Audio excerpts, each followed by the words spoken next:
건축, 미술, 음악이 저에게 자극과 영감을 주듯이 영화 또한 제가 정말 좋아하는 분야입니다. 나올 작품과 건축 관련 주제로 집중해야 타겟팅이 잘 될 텐데, 사실 사야티티라는 채널의 시작은 제가 산차 관리를 기록하려고 한 것이지만 오랜 시간을 거쳐 저의 생각을 정리하고 공유하는 장으로 인식하게 되어 영화에 대한 리뷰도 고민 끝에 만들어 보기로 결심했습니다. 결과적으로 오르지 않는 구독자 수는 불평하지 않겠습니다. 크리스토퍼 놀란은 제가 정말 좋아하는 영화 감독 중 한 명인데요. 오펜하이머가 곧 개봉한다는 소식에 너무 기대가 됩니다. 오펜하이머 개봉을 핑계로 크리스토퍼 놀란 영화의 특징을 정리해보는 영상으로 생각해 주시면 감사하겠습니다. 제가 영화관에서 정말 재미있게 본 영화에는 라라랜드, 기생충이 있습니다. 두 영화는 개봉한 해에 여러 영화제에서 상을 휩쓸고 국내 관람객도 370만 명 중 1000만 명으로 대중성과 작품성 모두 잡은 영화이지만 그 뼈대를 구성하는 시놉시스를 본다면 라라랜드는 재즈 피아니스트 세바스찬과 배우 지방생 미아의 인생에서 가장 빛나는 순간 미완성의 사랑, 기생충은 살길 막막한 기택가족이 글로벌 IT 기업 박 사장의 저택에 기생하기 시작하면서 벌어지는 걷잡을 수 없는 사건으로 주요 등장인물 10명 안팎의 지역적인 스케일의 영화입니다. 놀란의 작품은 모두 그런 건 아니지만 보통 개인적 경험과 감상, 지역적인 내용에만 집중하는 영화를 그려내지는 않습니다. 인터스텔라의 시놉시스를 살펴보겠습니다. 기상이변으로 정부와 경제가 무너진 미래, 우주에 열린 불가사의한 틈을 통해 인류의 희망을 찾는 우주로의 탐험입니다. 이 탐험의 주축이 되는 조셉 쿠퍼는 머피와 톰의 아버지이자 인듀어런스호의 조종사이자 웜홀의 정보를 지구로 보내 인류를 구하는 데 일조하는 인물이기도 합니다. 많은 인류 구원의 서사를 가지고 있는 영화들은 개인이 강해지거나 성화하고 히어로가 되어 직접 해결해내는 개인이 곧 인류 구원의 구조가 되는 일체화된 시놉시스를 가지기 마련입니다. 놀란의 영화는 개인과 구조의 일체화가 아닌 개인과 구조의 조화를 표현한다는 점에서 여타 영화와 차별점이 있습니다. 쿠퍼 스테이션에 대한 설명을 들을 때 자신의 이름을 딴 줄 알았지만 딸인 머피 쿠퍼의 이름을 딴 것이었다는 장면을 통해 그도 인류 구원의 거대한 서사에서 일부로 표현했다는 것을 알 수 있죠. 영화 덩케르크는 2차 세계대전 당시 프랑스에 고립되었던 30만 명의 연합군을 안전하게 철수시켜 대반격의 단초를 마련한 덩케르크 철수작전을 그린 영화입니다. 영국 육군 이병인 토미, 선박 문스턴호의 선장 도슨, 스피파이어 조종사 파리어는 각각이 위치한 자리에서 임무를 수행하거나 생존하기 위해 사투를 벌이는 개인의 서사가 교차적으로 보여지면서 결과적으로는 죽을 위기에 처한 연합군을 철수시키는 인류 구원의 전체적 구조적 서사와 조화가 아주 잘 이루어진 영화라고 볼 수 있습니다. 다크나이트 시리즈는 히어로물이기 때문에 예시로 적절치 않긴 하지만 일반적인 히어로물답지 않게 구조적인 요소가 드러나는 부분을 짚고 넘어가 보자면, 다크나이트는 그 당시에 혼돈을 막고 평화를 지키기 위해 투페이스를 본인이 죽였다는 억울한 죄를 스스로 뒤집어쓰고 도망치게 됩니다. 이 부분은 우리가 히어로물에서 익숙하게 보는 단순한 희생이 아닌 히어로임 자체를 스스로 부정당하고 인류 구원에 비유되는 그 당시의 평화와 안정이라는 구조를 선택하는 장면으로 볼 수 있습니다. 다크나이트에서 빌런으로 나왔던 조커에게도 구조적 질문을 던지는 부분이 있습니다. 그 당시의 시민들과 죄수들을 각각 다른 배에 놓고 버튼을 누른 자유를 준 것 같지만 서로 죽일 수밖에 없는 구조를 만드는 장면이죠. 직접 자신의 손으로 사람 목숨을 날려버리는 여타 다른 히어로물의 빌런들과는 확실히 다른 특징적 요소입니다. 이렇듯 크리스토퍼 놀란은 등장인물인 개인과 인류 구원인 구조 상호 간의 조화와 화음을 중요한 시놉시스로, 나아가 편집과 연출의 큰 축으로 잡고 영화를 만들어냅니다. 놀란의 영화는 작은 요소로 보이는 개인에서부터 큰 구조로 보이는 인류까지 개인과 구조에 대한 탐구를 모두 생각하게끔 하는 영화라는 것이 큰 특징입니다. 이는 건축가도 마찬가지인데요. 역사에 이름을 남긴 건축가들은 그들의 이름 혹은 프로젝트 이름을 딴 의자가 있습니다. 건물과 공간, 나아가 도시를 계획하는 건축가가 가구를 디자인하기 시작한 이유는 그들의 자신을 표현하고 표출하기 위해, 혹은 예술론과 시간이 남아 돌아서가 아니라, 물론 그런 이유도 있겠지만 자신이 만드는 공간에 적합한 가구가 이 세상에 없었기 때문일 것입니다.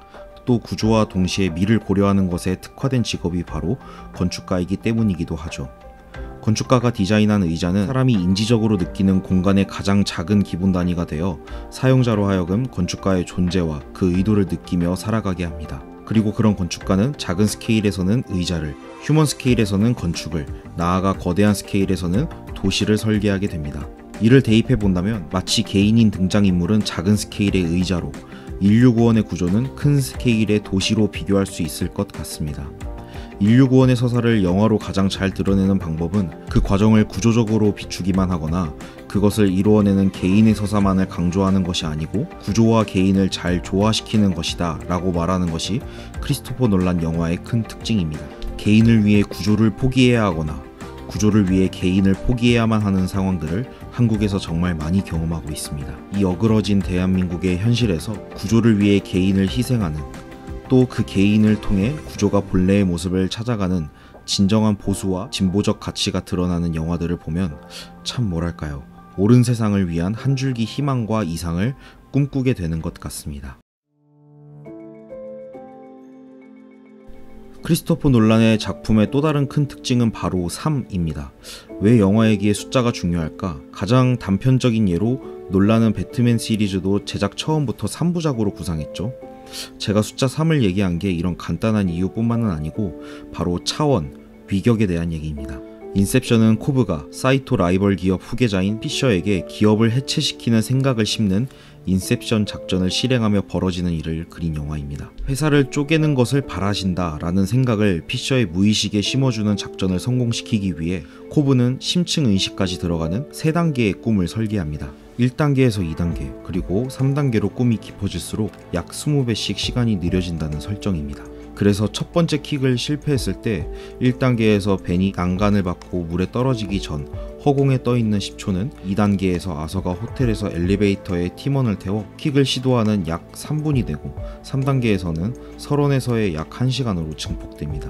3단계 꿈에서 심장에 전기 충격을 가할 때 림보에서는 천둥이 친다거나 1단계에서 벤이 난간에 떨어져 바다로 빠지는 중에 2단계 호텔에서는 무중력 상태가 되는 등 시간적 증폭 외에도 각 꿈의 단계는 서로 영향을 받는 것으로 묘사됩니다. 덩케르크에서는 3개의 차원이라는 요소가 공간적으로 구성됩니다. 잔교에서의 일주일, 바다에서의 하루, 하늘에서의 1시간, 이 세 시점을 교차 편집하여 서사를 진행시킵니다. 이 3개의 차원도 서로 연관이 긴밀하게 있다는 것을 알 수 있는데, 잔교의 시점에서 하늘에서의 주인공인 파리어의 스피파이어를 비추는 장면이나 하늘의 시점에서 격추당한 콜린스를 바다의 시점에서 문스터노가 구출하는 장면 등을 통해 알 수 있습니다. 결과적으로는 3개의 차원에서 각각 개인들이 행했던 행동들이 모여 구조를 이루고 그 구조를 통해 인류의 구원으로 비유되는 덩케르크 철수작전이 성공적으로 마무리되기에 이르릅니다. 유기체적으로 영향을 주고받는다는 것이죠. 크리스토퍼 놀란이 적군에 대한 구체적이고 사실적인 묘사를 거의 거세하다시피 절제하고 가장 주연이라고 볼 수 있는 토미를 비교적 무명 배우를 쓴 이유도 개인의 서사에 너무 집중되거나 매몰되지 않고 개인적 서사가 중첩되어 이루는 구조에 집중하기 원해서이지 않았을까 싶습니다.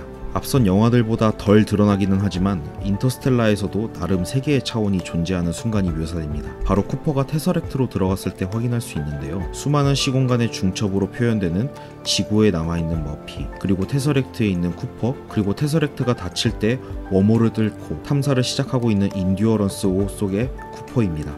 처음 인터스텔라를 볼 땐 약간 뜬금없다, 이 논란답지 않은 심판은 무엇인가 라고 생각했지만 여러 번 보다 보니 인류 구원을 위해 힘쓰고 있는 숨겨진 3개의 구조적 서사를 표현하기 위함이 아니었나 싶습니다.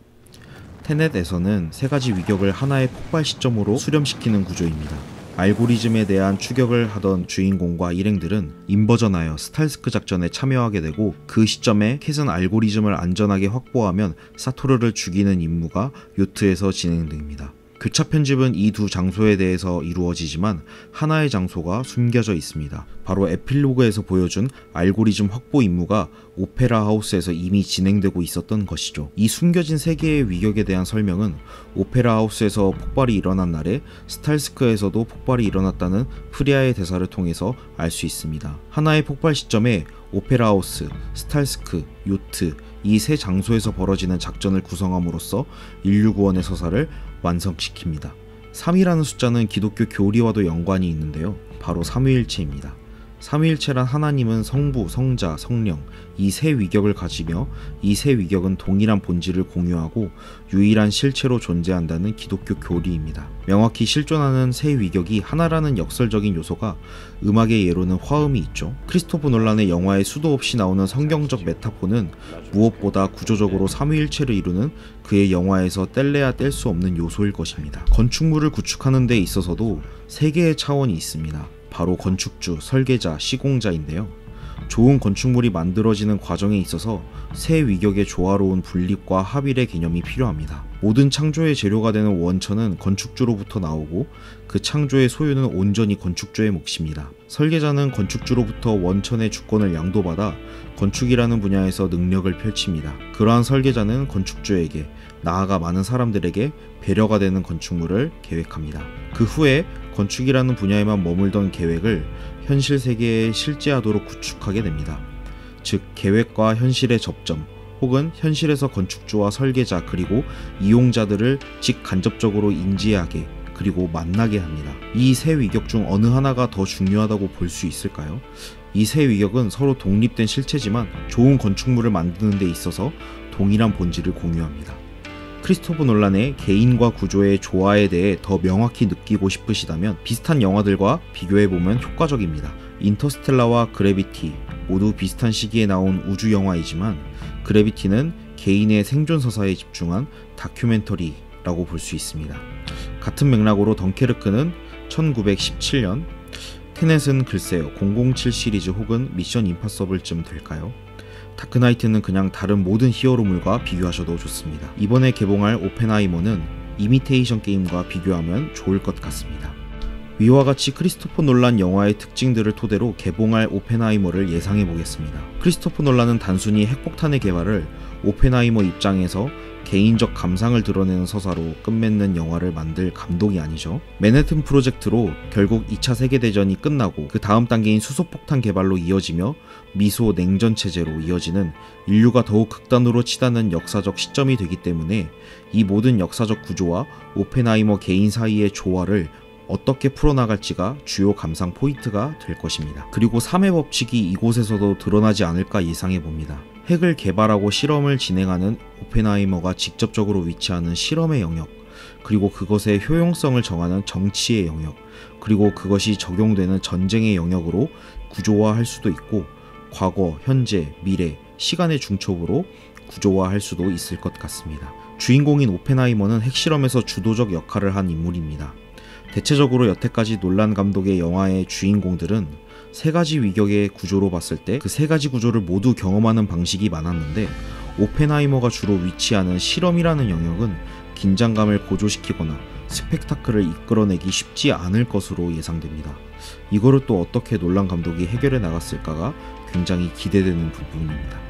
또 여태까지 크리스토퍼 놀란의 주인공들은 모두 미래에 대해서 확신이 없는 굉장히 무지한 상태에서 열심히 극을 진행하다 보니 후에 깨닫게 되는 미래에 대해 한치 앞을 예상하지 못하는 인물들로 그려졌었습니다. 하지만 오펜하이머가 남긴 말과 수소폭탄 개발을 막았던 의지를 보면 마치 미래에 대해 어느 정도 예측 가능한 그리고 굉장히 회의론적인 느낌이 많이 듭니다. 이 부분이 바로 그동안 놀란 감독 영화의 주인공들과 다른 부분이라고 볼 수 있겠네요. 이런 오펜하이머의 태도는 나월 전시의 주제이기도 했던 패시미스틱 옵티미스트를 떠올리게 합니다. 그리스도인은 행복하다. 복음을 따르며 이미 이루어진 것에 감사하며 산다. 충만한 삶이다. 그러나 그들은 슬프다. 세상의 죄악과 불행 때문이다. 복음을 따르는 길이 현실의 삶을 더 어렵게 할 때도 있다. 그러나 이 역시 감사히 받아들여야 한다. 희망을 품고 살기에 비관적인 경험을 할 수밖에 없는 이중적 상황에 놓인 존재다. 최선을 다해 성실히 현실을 살지만 언젠가는 이곳을 벗어나 하나님의 나라에 들어가길 기다리는 존재이기도 하다. 이 전시회를 준비하는 나월은 아가서 2장 10절의 말씀을 선택하게 됩니다. 과거에서 현재를 경험하며 미래로 나아가는 단순한 직선적인 우리의 인생도 시간을 재구성해 영, 혼, 육의 차원으로 본다면 어떤 이야기로 보여질지 기대하게 되는 오늘입니다.